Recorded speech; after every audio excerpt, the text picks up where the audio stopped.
menjalankan ibadah puasa sekaligus bisa meraih derajat takwa.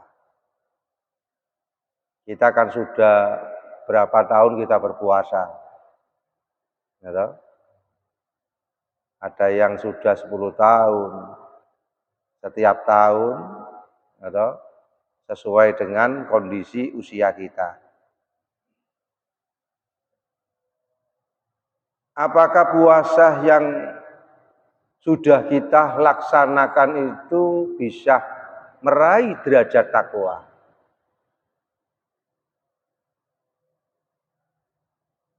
Karena yang dipanggil ini adalah orang yang beriman. Iman yang bagaimana yang mampu menjalankan ibadah puasa Ramadan sekaligus bisa meraih derajat takwa. Iman yang ada 3 aspek nilai-nilai keimanan. Lisane iman, atine iman, perbuatannya iman. Kalau hatinya iman, kemudian perbuatannya iman, tapi lisannya iman, tapi tidak bisa menjaga lisannya, tidak bisa mencapai derajat takwa. Lisannya iman, amantu billah, saya beriman kepada Allah. Konsekuensinya apa? Konsekuensinya lisannya harus baik. Meninggalkan kemaksiatan lisan, al-kadzib, al-ghibah, an-namimah, al-yaminul ghamus, dan lain-lainnya. Ketika seseorang itu tidak mampu menjaga lisan, ya nggak bisa.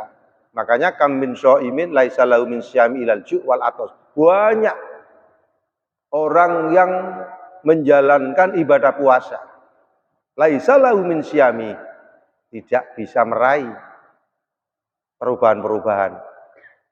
Ilal ju' wal atos, hanya lapar dan dahaga. Perubahan-perubahannya tidak ada. Sebelum puasa biasa ghibah. Apa ghibah itu? Ngerasani. Jadi bahasa Surabaya itu ngerasani. Sebelum puasa kita ngerasani.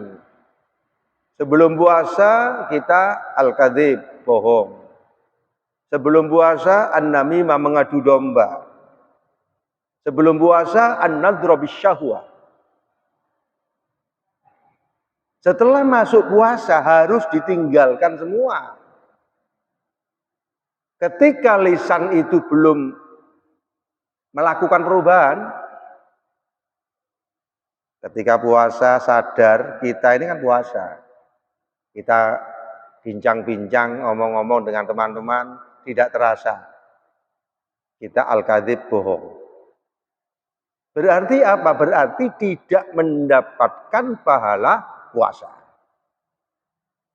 Ya, tidak mendapatkan pahala puasa. Makanya yang dipanggil tadi, ya ayyuhalladzina amanu, wahai orang-orang beriman. Iman yang bagaimana? Ada 3 aspek nilai-nilai keimanan. Lisannya iman, konsekuensinya lisannya harus menjaga kemaksiatan. Sehingga ketika puasa lebih baik diam, ya, daripada lisannya itu adalah bernilai kemaksiatan, menjaga ghibah, menjaga namimah, al-kadzib, al-yaminul ghamus, atau menjaga an-nadhra bisyahwah, melihat lawan jenis muncul syahwat. Bisa juga melihat di HP, bisa juga melihat di TV, bisa juga melihat di gambar-gambar dan sebagainya. Nah, itu baru lisan. Atau kita ngomong yang tidak sepatutnya ngomong dengan teman kita. ngomong yang mengandung satu sakit hati, ngomong yang mengandung satu merendahkan, dan lain sebagainya, dan lain sebagainya. Jadi pertama, menjaga lisan. Kalau sudah lisan kita itu mengatakan amantu billah, saya beriman kepada Allah, konsekuensinya lisan difungsikan untuk kebaikan. Kayak zikir Allah, Allah, Allah. Dipakai membaca sholawat, sallallahu ala Muhammad, sallallahu ala Muhammad. Dipakai untuk membaca Asmaul Husna, ya Allah, ya Rahman, ya Rahim. Supaya jangan sampai sebelum puasa itu kita sudah terbiasa menghindari maksiat-maksiat lisan. Di bulan Sya'ban inilah antara lain bulan latihan, bulan persiapan. Ini masih lisan ini. Nah, lisannya pakai apa? Lisannya dipakai untuk zikir. Sallallahu ala Muhammad, sallallahu ala Muhammad. Nek lisannya sudah payah, ganti hatinya. Sallallahu ala Muhammad, sallallahu ala Muhammad hatinya. Nek sudah hatinya itu sudah payah, pikirannya tafakur. Tafakur itu kita melihat tanda-tanda kebesaran Allah. Kita melihat diri kita ini sehat, alhamdulillah. Tafakur. Ya dzakurullah, ya toh, qiyaman wa qu'udan wa ala junubihim. Ketika kita berdiri, ketika duduk, ketika kita berbaring, kita bisa melakukan tafakur, berpikir atau tadabbur. Kita melihat diri kita sehat, alhamdulillah. Itu juga namanya zikir. Kita keluar rumah melihat tumbuh-tumbuhan, kita menyaksikan fi'lullah, tanda-tanda kebesaran Allah, kita mengingat, itu juga namanya tafakur, itu namanya zikir. Kita melihat apapun yang kita lihat di alam semesta ini, itu adalah sebagai satu tanda-tanda kebesaran Allah yang harus kita baca. Bisa juga lisan kita, bisa juga hati kita, bisa juga pemikiran kita. Tafakur. Nah, itu di bulan Sya'ban ini adalah kita latihan. Keluar rumah, ya toh, kita melihat tanda-tanda kebesaran Allah, itu fi'lullah, kita tahu, itu juga namanya zikir. Zikir itu bisa juga baca sholawat, bisa juga membaca Asmaul Husna, bisa juga baca Al-Quran, bisa juga sholat sunnah, bisa juga melakukan kajian-kajian seperti ini, itu adalah zikir. Itu secara garis besar, secara umum. Tetapi afdalu zikri fa'lam annahu la ilaha illallah. Utama-utamanya zikir ketika kita mengucapkan la ilaha illallah. Jadi lisan. Di samping lisan ini adalah kita fungsikan untuk kebaikan, begitu juga lisan kita menghindari kemaksiatan lisan. Yang tentunya kemaksiatan lisan itu akan menggugurkan puasa yang kita lakukan. Kemudian yang nomor 2, iman di dalam hati, wa iqrar bil qalbi. Konsekuensinya apa? Kita menjaga kemaksiatan hati. Ujub, takabur, dengki, iri hati, riak, macam-macam. Atau merendahkan orang lain, kita merasa tinggi. Al-al, meninggikan diri kita. Itu seperti yang dilakukan oleh malaikat pada waktu Allah memberi informasi atau menginformasikan kepada ketika itu, wa idza qala rabbuka lil malaikati inni ja'ilun fil ardi khalifah qalu ataj'alu fiyha may yufsidu fiha wa yasfiku dima. Kata malaikat, wa nahnu nusabbihu bihamdika wa nuqaddisu lak. Qala inni a'lamu ma la ta'lamu. Malaikat mengatakan, padahal saya ini menyucikan Engkau ya Allah, memuji Engkau ya Allah. Nah, ini tidak boleh. Ya, itu tidak boleh. Nah, jadi kalau hati kita ini sudah yakin kepada Allah, konsekuensinya meninggalkan penyakit tadi. Hilangkan semua. Yang penting kita sudah tahu. Kita kan tahu toh, Oh, penyakit saya itu ini, penyakit saya itu ini, penyakit saya ini, harus sedikit demi sedikit dirubah. Aqdiru alat taghir. Maksudnya apa? Yang mampu merubah diri kita sendiri dengan dasar ma'unah pertolongan dari Allah. Misalnya ada penyakit hati di dalam diri kita, suka merendahkan orang lain. Oh, ini penyakit hati. Berarti saya harus merubah. Saya tidak boleh suudzon kepada orang lain. Saya tidak boleh merendahkan orang lain. Berarti saya harus menghormati orang lain. Itu harus ada perubahan-perubahan. Supaya apa? Supaya tidak tetap. Supaya tidak pancet. Ada perubahan-perubahan. Itu masalah hati. Kemudian yang nomor 3, wal amalu bil arkan. Iman kita itu kita buktikan dengan amal soleh. Makanya di dalam Al-Quran disebutkan man amila sholihan min dzakarin aw unsa wa huwa mu'min. Man amila sholihan. Siapa yang melakukan amal soleh min dzakarin aw unsa wa huwa mu'min. Baik dari laki-laki maupun perempuan, ketika dia menjalankan dalam kondisi iman, janji Allah bagaimana? Wala nuhyiyannahu hayatan thayyibah. Dijamin Allah kehidupannya bahagia.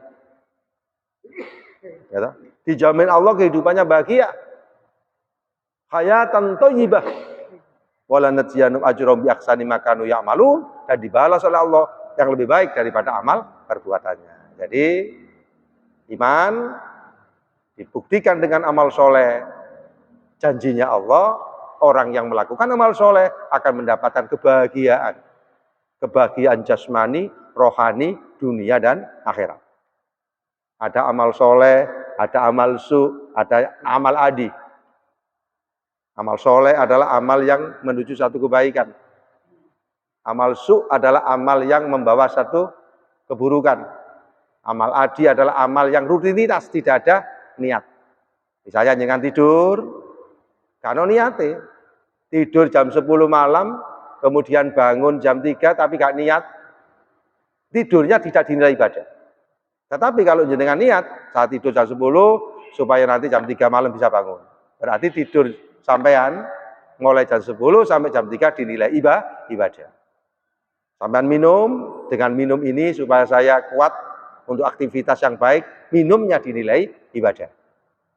Ya, nah itu man amila sholihan tadi. Jadi 3 aspek inilah yang menjadi tolak ukur, yang menjadi dasar ketika manusia dipanggil ya ayyuhalladzina amanu, wong-wong sing iman. Iman yang bagaimana? Yang mampu mencapai, yang mampu menjalankan ibadah puasa. Iman yang 3 aspek tadi. Hati, lisannya iman, hatinya iman, perbuatannya iman. Kalau sudah 3 aspek ini ada pada diri kita, kutiba alaikumusiyam. Jalankan ibadah puasa. Kama kutiba alal ladzina min qablikum, sebagaimana umat-umat terdahulu, la'allakum tattaqun, supaya menjadi orang yang takwa. Jadi puasa ini umat-umat dahulu juga, sebagaimana umat-umat dahulu juga melakukan puasa, tapi ya toh, syariatnya lain. Nah, kenapa kita dianjurkan untuk melakukan ibadah puasa? Untuk mencapai takwa tadi. Allah menciptakan nafsu. Ya nafsu, wahai nafsu, aqbil wa adbir. Jadi Allah setelah menciptakan nafsu itu dipanggil, nafsu, menghadaplah kepadaku. Nafsu tidak mau menghadap. Berpalinglah kepadaku, nafsu tidak mau. Ditanya lagi oleh Allah, man anta wa man ana. Jawabannya nafsu gimana? Ana, anta. Akhirnya nafsu ini dihukum oleh Allah, dimasukkan neraka kurang lebih 100 tahun. Kemudian setelah dihukum 100 tahun, ditanya lagi, man anta wa man ana. Siapa kamu dan siapa saya? Nafsu jawab, ana, anta. Aqbil wa adbir, menghadaplah, tidak mau. Akhirnya dihukum lagi, dimasukkan di neraka, tidak dikasih makan selama kurang lebih 100 tahun. Baru dikasih sanksi 2 kali, kurang lebih 100 tahun, 200 tahun kurang lebih. Nafsu ditanya, ya nafsu, man anta wa man ana. Nafsu menjawab, ana abdun dhaif. Saya ini hamba engkau yang lemah ya Allah. Wa anta rabbunal alamin. Engkau adalah Allah yang menguasai jagat raya ini. Nah, nafsu yang ada di dalam diri kita, wa alhamaha fujuraha wa taqwaha. Itu baru mau nurut, ketika itu dihukum dan tidak dikasih makan selama 100 tahun. Makanya sekarang dalam rangka untuk nafsu yang ada di dalam diri kita ini supaya tunduk dan patuh, selama 1 tahun, 1 bulan kita disuruh menjalankan ibadah puasa dalam rangka untuk mengendalikan nafsu. An-nafsu aqbasu min syabis syaitan. Nafsu satu yang ada di dalam diri kita ini lebih berat daripada kita melawan iblis, setan yang jumlahnya 70. Kenapa? Karena nafsu yang ada dalam diri kita ini adalah nafsu musuh di dalam diri.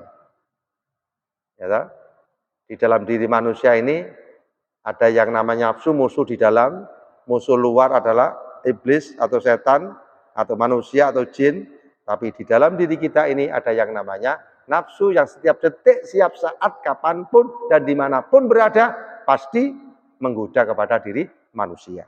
Makanya di dalam Al-Quran dikatakan, wa ma ubari'un nafsi, inna nafsa la'ammaratu bisu illa ma rahimar rabbi inna rabbi laghafurur rahim. Jadi nafsu amarah itu nafsu yang tugasnya menghalang-halangi ketika seseorang mau ke masjid, dihalang-halangi. Ketika manusia mau melakukan ibadah, dihalang-halangi. Dan mendorong seseorang itu untuk melakukan yang tidak baik. Selagi manusia hidup, nafsu setiap detik, setiap saat, kapanpun, dan dimanapun, tugasnya adalah untuk menghalang-halangi manusia dalam rangka untuk ibadah kepada Allah. Di samping ada nafsu, ada fitrah. Wa alhamaha fujuraha wa taqwa. Fujur dan takwa, ada nilai-nilai kebaikan. Satu sisi, melakukan kebaikan, nafsu menarik. Dan fitrah atau takwa mendorong kebaikan. Nah, ketika dua hal ini, ya toh, kalau diri kita tidak punya ilmu, diri kita tidak punya pengetahuan dan sebagainya, tidak mampu mana yang baik dan mana yang tidak baik. Dulu sudah sering saya jelaskan, di dalam diri manusia itu ada yang namanya cahaya, ada yang namanya apa? Ada yang namanya basyiratul qalbi, mata batin. Begitu juga ada yang namanya itu tadi, hati. Ya toh? Ada yang namanya qalbun, ada yang namanya nur, dan ada yang namanya basyiratul qalbi, mata hati. Dan ini adalah basor, mata lahir, dan ada masa hati. Jadi di bulan Sya'ban ini harus ada persiapan-persiapan. Apa persiapan kita? Menyucikan diri dan melawan haram, menyucikan diri dan mempunyai tekad yang membaja untuk melawan hawa nafsu. Menyucikan diri. Kalau kita punya salah dengan orang lain, diberesno. Ketika kita masih punya salah, kak sopo-sopoan, mangkel, puasa Ramadan, tidak bisa diterima. Karena masih punya salah, masih punya problem, masih punya permasalahan. Jadi, di bulan Sya'ban ini bulan penyucian zahir batin. Bulan penyucian zahir batin itu at-taubatu min jami'idz dzunub, tobat. Baik tobat dengan Allah, tobat dengan sesama manusia, atau tobat dengan yang lain. Yang kedua, melawan hawa nafsu. Bagaimana cara melawan hawa nafsu? Poso. Di bulan Sya'ban ini Nabi besar Muhammad SAW lebih banyak di bulan Sya'ban, puasanya lebih banyak daripada bulan-bulan yang lain. Jadi puasa. Puasa ini dalam rangka untuk mengendalikan nafsu. Makanya Rasulullah memberikan satu teladan. Nafsu ini supaya mampu kita mampu kita arahkan, poso Senin Kemis, atau poso setengah bulan, atau poso di bulan Sya'ban ini jenengan atur sendiri. Itu dalam rangka apa? Dalam rangka persiapan di bulan Sya'ban, dalam rangka masuk di dalam bulan suci Ramadan. Ada beberapa hal yang harus kita lakukan supaya kita bisa meraih derajat takwa. Demikianlah secara singkat. Selanjutnya mungkin ada pertanyaan supaya lebih jelas lagi. Monggo, silakan. Pak, jenengan dulu.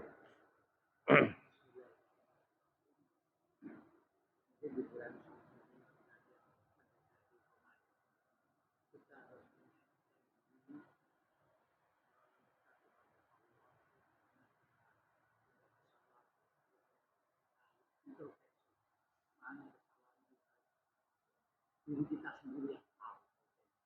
Kalau melihat tidak tahu dari diri kita maupun kesalahan kita yang ini kita jadi mempunyai kesalahan kita bersama Allah yaitu istighfar dalam kesalahan besar maupun kecil kita tetap meminta Allah. Dan yang kedua mungkin kita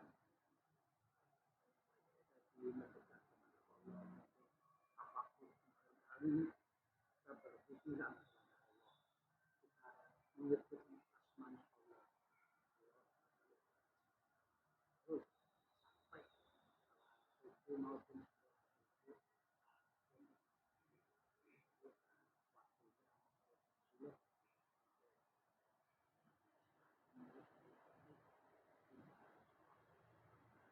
Ya, ya.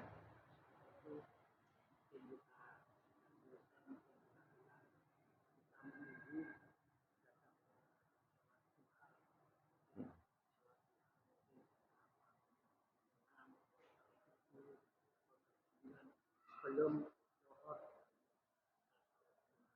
kalau itu kita mulai wudhu kita alhamdulillah kita menjalani Ya. Ya. Oke, terima kasih. Oke. Jadi memang harus ada planning, harus ada rencana. Ramadan ini apa yang harus saya lakukan? Qur'annya, sholatnya, man qoma Ramadanan imanan waqtisaban ghufira lahu ma taqaddama min dzanbi. Siapa saja yang menjalankan sholatul lail atau sholat taraweh atau sholat di dalam bulan suci Ramadan, imanan waqtisaban, didasari dengan iman dan didasari dengan mengevaluasi diri.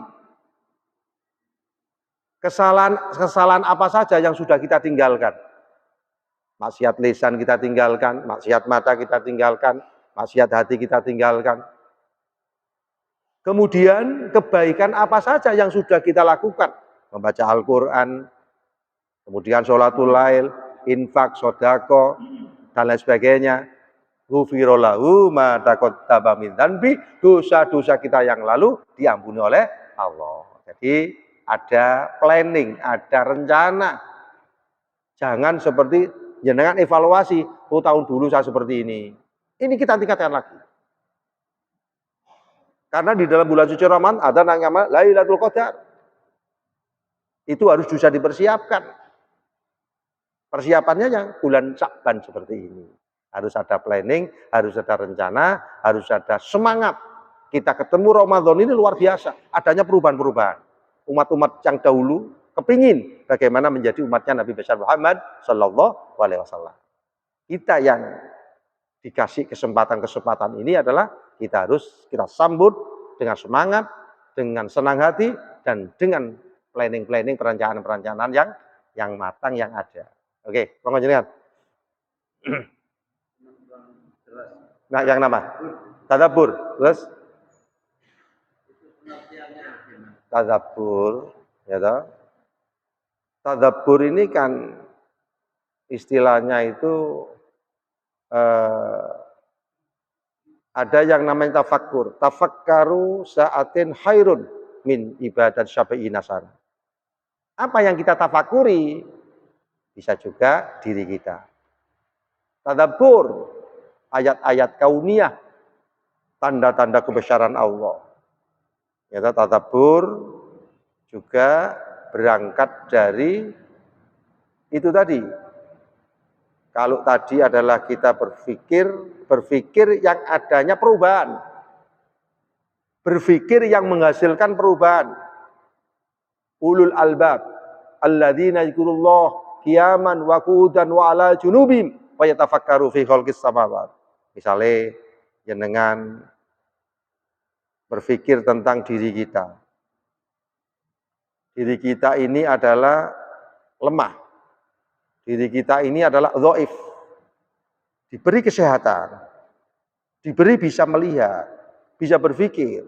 Alhamdulillah. Sehingga kesempatan hidup ini saya tingkatkan untuk lebih banyak ibadah. Itu namanya berpikir dan berzikir. Tadabbur, kita ingat, kita melihat langit, itu adalah fi'lullah. Kita melihat tumbuh-tumbuhan, itu adalah fi'lullah. Kita melihat malam hari, ini adalah perbuatan-perbuatan Allah. Ada kudrat dan irodatnya Allah. Ada kudrat dan irodat malam hari ini. Siapa yang bisa menggeser siang menjadi malam? Menunjukkan Allah Maha Kuasa. Kita melihat alam bengi, Masya Allah, Allah adalah luar biasa. Ada kudrat dan irodatnya Allah yang bisa menggeser antara sore menjadi malam, malam menjadi pagi. Kita melihat tumbuh-tumbuhan, itu adalah memberi pelajaran kepada diri kita. Tumbuh-tumbuhan ada yang mengkuning, daunnya ada yang jatuh.